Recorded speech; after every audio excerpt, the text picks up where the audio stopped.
New York City, and more specifically Manhattan, is home to over 8 million people, almost all of whom are living and working in high-rise buildings. In order for so many people to reside there, more than 7,000 buildings have been built, all reaching a height of at least 115 feet or 35 meters. Of these 7,000, at least 132 are taller than 600 feet, or 183 meters, and thus compose the iconic New York skyline that millions of tourists from all over the world come to see every year. Of course, of these 132 buildings, some have become more iconic than others, whether it be because of their history, their size, their function, or the records they hold or once held. In this presentation, we will present these buildings, their history, the people that built them, and how, ultimately, they shaped the New York that humans all over the world have come to admire.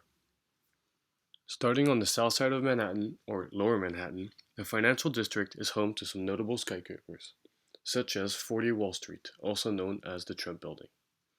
It is a 927-foot tall neo-Gothic skyscraper located on Wall Street in the financial district of Manhattan.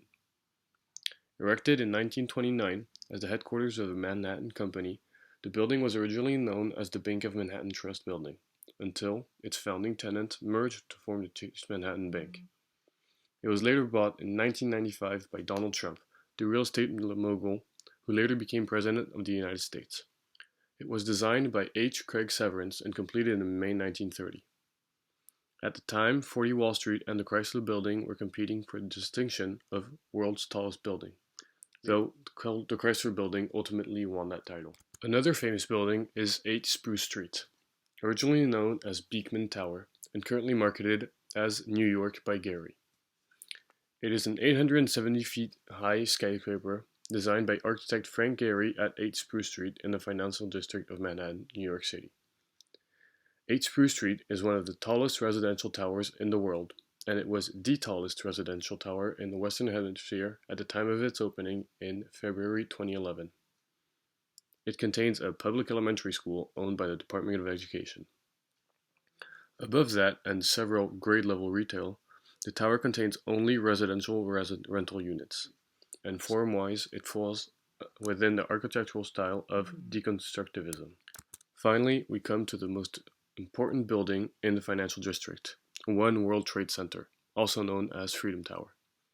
It is most likely the building with the most character in the US, if not the world.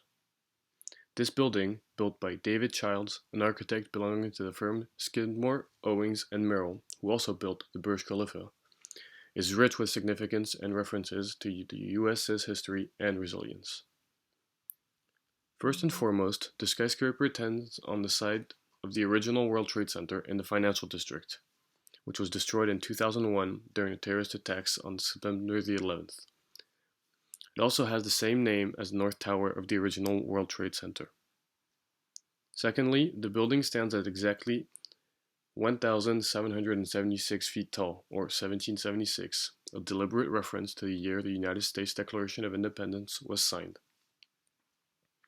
Today, the building holds the same function as its predecessors, and is surrounded by memorials and museums commemorating the largest terrorist attack the world has seen to date.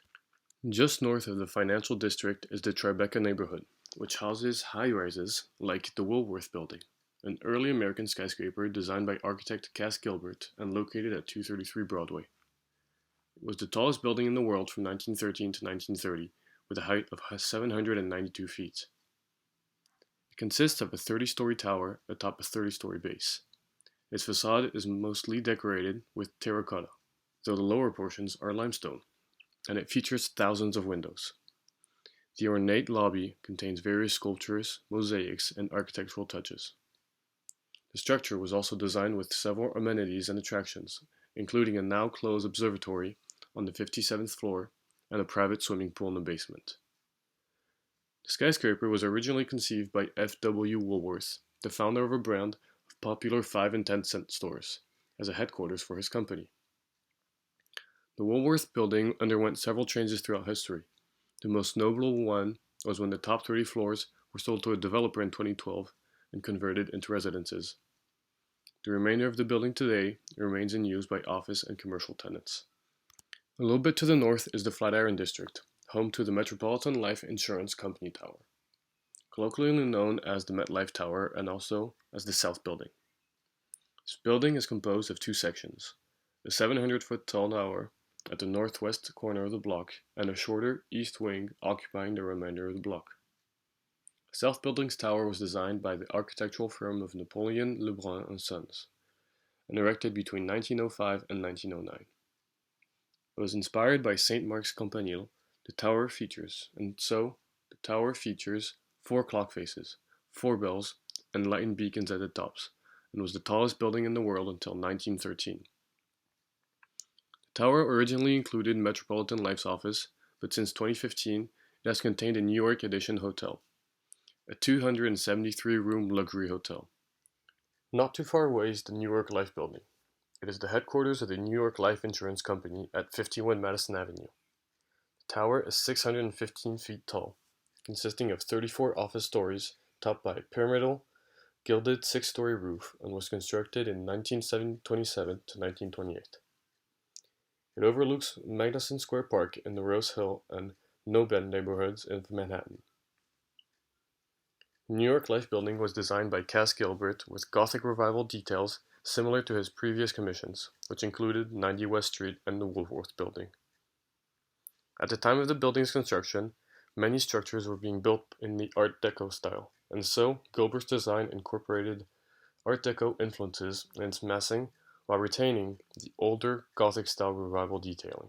The New York Life Building is distinguished from the skyline by its gilded roof. In the same neighborhood is the Flatiron Building, originally the Fuller Building. It is a triangular 285-foot tall steel-framed landmark building.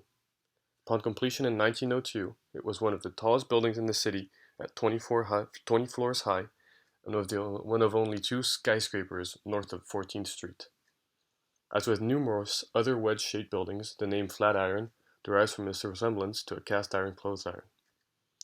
The building, which has been called one of the world's most iconic skyscrapers and a quintessential symbol of New York City, anchors the south, downtown, end of Madison Square and the north, uptown, end of the Ladies' Mile Historic District.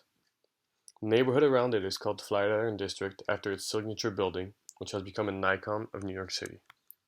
Moving further north, Midtown Manhattan is the most densely populated part of NYC and thus home to the tallest buildings, such as 30 Rockefeller Plaza, also known as 30 Rock. Although less famous than some of the other high-rises in New York City, it needs to be named as being an important landmark in the NYC skyline.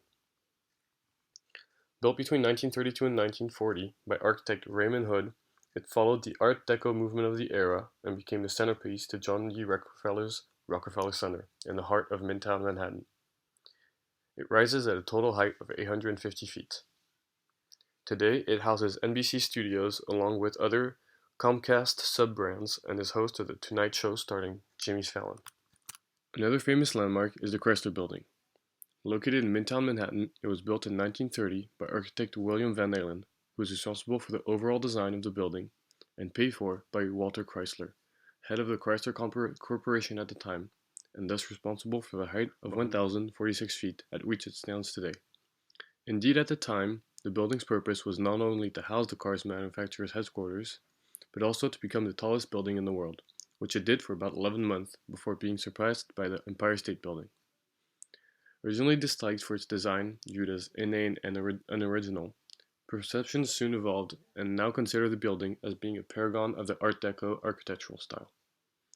Today, even though it is less famous than the Empire State Building, it is revered as the most beautiful building in New York City by members of the architectural world. Finally, we come to the Empire State Building, possibly the symbol that represents New York City across the globe.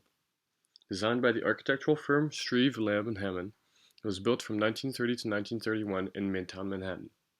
It stands at a total height of 1,454 feet, thus making it the tallest building in the world from its construction until 1970 and the construction of the first World Trade Center. The building's primary use is to rent office space to businesses today. It houses thus more than 1,000 tenants.